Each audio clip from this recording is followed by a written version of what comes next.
राधे राधे प्यारे भक्तों, शाम सदा शिव चैनल में आप सभी का स्वागत है। आज हम आपके लिए लेकर आए हैं सफला एकादशी महात्म्य कथा। तो आइए सुनते हैं। श्री युधिष्ठिर बोले, हे भगवान, पौष मास के कृष्ण पक्ष की एकादशी का क्या नाम है? इस दिन कौन से देवता की पूजा और उसकी विधि क्या है, यह सब समझाइए। श्री कृष्ण भगवान बोले, हे राजन, मैं आपके प्रश्नों का उत्तर देता हूँ। दान देने वाले की अपेक्षा मैं व्रत करने वाले से अधिक प्रसन्न होता हूँ। अब आप इस एकादशी व्रत का महत्व सुनो।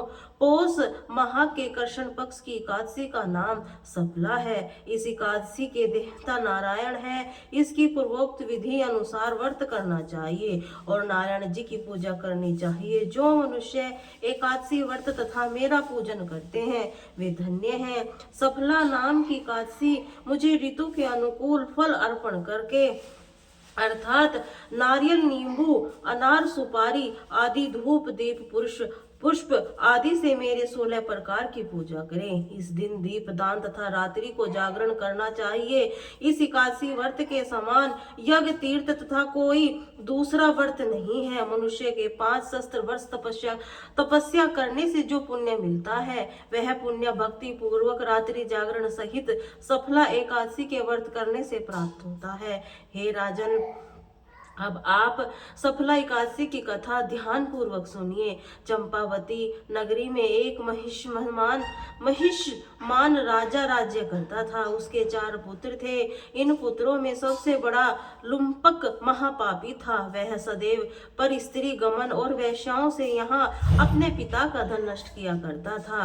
वह देवता, ब्राह्मण, वैष्णव आदि की निंदा किया करता था। जब पिता को अपने बड़े पुत्र के बारे में समाचार ज्ञात हुआ तब उन्होंने उसको अपने राज्य से निकाल दिया।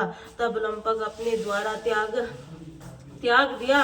वह विचारने लगा कि अब मैं क्या करूं, कहां जाऊं। अंत में दिन में वन में रहने लगा और रात को अपने पिता की नगरी में चोरी तथा अन्य कुकर्म करने लगा।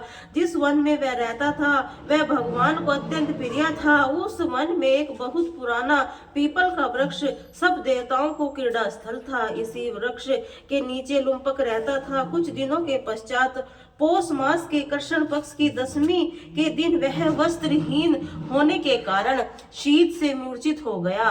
वह रात्रि को सो न सका। उसके हाथ पैर अकड़ गए। उसका दिन और वह रात्रि बड़ी कठिनता से बीती। सूर्य नारायण के उदय होने पर भी उसकी मूर्छा न गई। सफला एकादशी के महात्म्य तक वह दुराचारी मूर्छित ही पड़ा रहा।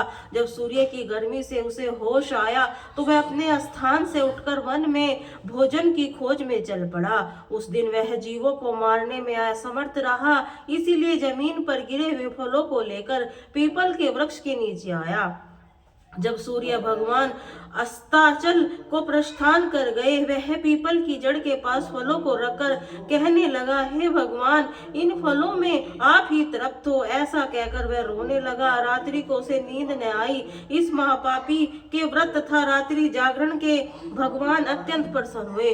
उन्होंने समस्त पाप नष्ट हो गए। प्रात ही एक दिव्य घोड़ा उनके सुंदर वस्तु को सजा उसके सामने आकर खड़ा हो गया। उसे आकाशवाणी हुई, हे राजपुत्र, भगवान नारायण के प्रभाव से तेरे समस्त पाप नष्ट हो गए हैं।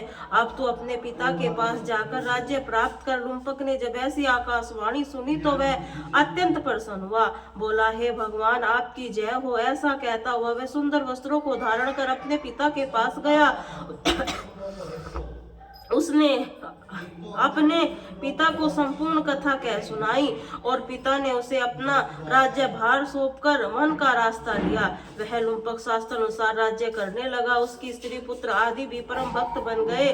वृद्धावस्था आने पर वह अपने पुत्र को गद्दी देकर भगवान का भजन करने के लिए वन में चला गया। अंत में विष्णु लोक को गया। भक्ति पूर्वक जो मनुष्य सफला एकादशी का व्रत करते हैं अंत में मुक्ति पाते हैं। जो मनुष्य भक्ति पूर्वक सफल एकादशी का व्रत नहीं करते हैं वे पूंछ और सींग से रहित पशु तुल्य हैं। सफला एकादशी के माध्यम का पठन श्रवण करने से अश्वमेध यज्ञ का फल मिलता है। इस कथा में हमें ईश्वर के अति कृपालु होने का प्रमाण मिलता है। यदि कोई प्राणी अनजाने में भी ईश्वर का स्मरण करे तो वह पूरा फल मिलता है। यदि प्राणी सच्चे हृदय से अपने अपराधों को क्षमा मांगे तो ईश्वर सबसे बड़े से बड़े अपराधों को क्षमा कर देते हैं। लुम्पक जैसा महापापी भगवान नारायण की कृपा से वैकुंठ का अधिकारी बन गया।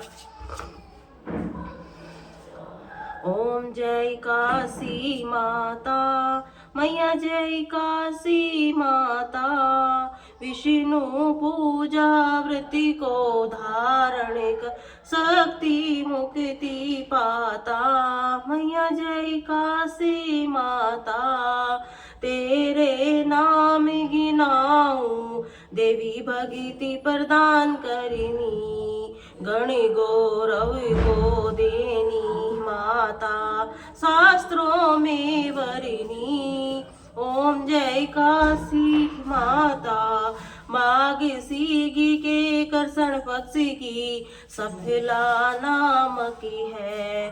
शुक्ल पक्ष में हो ये पुत्रा आनंद अधिक रहे। ओम जय काशी माता, नाम पटतिला माघी मास में कर्षण पक्ष आवे। शुक्ल पक्ष में जया कहावे, विजय सदा पावे। ओम जय काशी माता, विजा फागुन कर्षण पक्ष में शुक्ला आमली की। पाप मोचिनी कर्षण पक्ष में चैत्र महावली की। ओम जय काशी माता, चैत्र शुक्ल में नामिका मिदा धन देने वाली। नाम पृथुनी कर्षण पक्ष में वैशाखी महावाली। ओम जय काशी माता, शुक्ल पक्ष में होए मोहिनी अपरा ज्येष्ठ कृष्ण पक्षी। नामी निर्जला सब सुख करिनी शुक्ल पक्षी रखी। ओम जय काशी माता, योगिन नामी अषाढ़ जानो कृष्ण पक्षी वरिनी। देवी शयानी नाम कहायो शुक्ल पक्षी धरिनी। ओम जय काशी माता, कामिका श्रवण मास में आवे कृष्ण पक्षी कहिए। श्रावण शुक्ला होइए पुत्रा आनंद से रहिए। ओम जय काशी माता, अजा भाव पति कर्षण पक्षी की परिवर्तिनी शुक्ला। इंदिरा अश्विनी कर्षण पक्ष में व्रत से भव सागर निकला। ओम जय काशी माता, पापा कुशा है शुक्ल पक्ष में पापी हरणि हारी। रमा मासी कार्तिक में आवे सुखदायक भारी। ओम जय काशी माता, देव ठानी शुक्ल पक्षी की दुखी नाशकी मैया।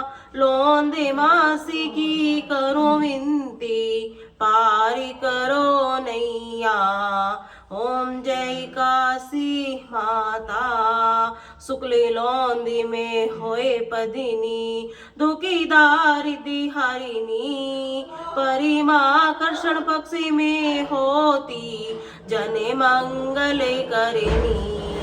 ओम जय काशी माता, जो कोई आरती काशी की भगति सहित गावे। जगी रघुनाथेश्वरी का वासा निश्चय कर पावे। ओम जय काशी माता, मैया जय काशी माता।